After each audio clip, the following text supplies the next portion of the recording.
ജീവിതത്തിലെ ഏറ്റവും വലിയ പോരാട്ടം നയിക്കുകയാണ് രേണു സുധി. ക്യാൻസർ എന്ന വ്യാധിയെ അതിജീവിച്ച് തിരികെ ജീവിതത്തിലേക്ക് വന്ന് സന്തോഷമായി കഴിയണം എന്ന ലക്ഷ്യം മാത്രമേ ഇപ്പോൾ രേണുവിൻ്റെ മനസ്സിലുള്ളൂ. ദൈവത്തെപ്പോലും പഴിക്കാൻ താല്പര്യപ്പെടുന്നില്ലെന്നും വിധിയാണെന്ന് വിശ്വസിച്ച് മുന്നോട്ട് പോവുകയാണെന്നും താരം ഒരഭിമുഖത്തിൽ പറഞ്ഞു. എല്ലാവരും വിമർശിച്ചിട്ടും സബ്സ്ക്രിപ്ഷൻ വീഡിയോകളുമായി മുന്നോട്ട് പോയത് ട്രീറ്റ്മെൻറ്റിന് പണം കണ്ടെത്താൻ വേണ്ടിയാണെന്നും രേണു പറഞ്ഞു. അസുഖം അറിഞ്ഞപ്പോൾ ദൈവമേ എനിക്കിത് വരുത്തിയല്ലോ എന്നാണ് ആദ്യം തോന്നിയത്. അസുഖം വരാൻ പോവുകയാണെങ്കിൽ അതിന് മുന്നോടിയായി മനസ്സിൽ പല ചിന്ത വരുമെന്നത് സത്യമാണ്. എന്തോ വരാൻ പോകുന്നുവെന്ന് മനസ്സിൽ തോന്നിയിരുന്നു. പിന്നെ എല്ലാം വിധിയാണ്. ദൈവത്തെ കുറ്റപ്പെടുത്തേണ്ട കാര്യമില്ല. ഞാൻ വിധിയിൽ വിശ്വസിക്കുന്നു. 32ാമത്തെ വയസ്സിൽ വിധവയാകണം, 34ാമത്തെ വയസ്സിൽ ക്യാൻസർ സ്ഥിരീകരിക്കണമെന്നും 15ാം വയസ്സിൽ ശരീരത്തിൽ മുഴ വരണമെന്നതും എല്ലാം വിധിയാണ്.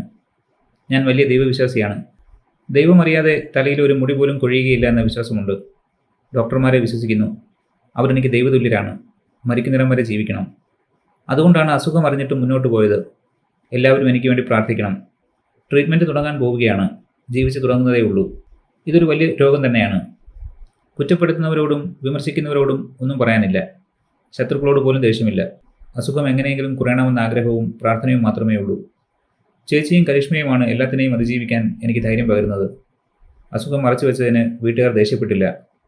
ജീവിക്കണമെന്ന ആഗ്രഹം മാത്രമേ ഉള്ളൂ, രേണു പറഞ്ഞു.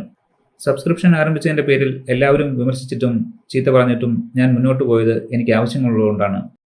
അസുഖം അറിഞ്ഞ ശേഷം തന്നെയാണ് സബ്സ്ക്രിപ്ഷൻ ആരംഭിച്ചതും വീഡിയോകൾ തുടരെ ചെയ്തതും. ട്രീറ്റ്മെൻറ്റ് ചെയ്യേണ്ടി വരുമല്ലോ. വീട്ടുകാർ അറിഞ്ഞു കഴിയുമ്പോൾ അവർ എന്നെ ചികിത്സിക്കാൻ കൊണ്ടുപോകുമെന്ന് എനിക്കറിയാമായിരുന്നു. അതിനാരും പണം തന്ന് സഹായിക്കാനില്ല. ആരും ഒന്നും കൊണ്ടുവന്ന് തരാനുമില്ല. സബ്സ്ക്രിപ്ഷൻ എൻ്റെ വരുമാന മാർഗമാണ്. യൂട്യൂബ് ചാനലും മുന്നോട്ട് കൊണ്ടുപോകുന്നത് അതുകൊണ്ടാണ്. ആൽബങ്ങളിലടക്കം അസുഖം തിരിച്ചറിഞ്ഞിട്ടും അഭിനയിച്ചതും അതുകൊണ്ടാണ്. എനിക്ക് ട്രീറ്റ്മെൻറ്റ് ചെയ്യണം.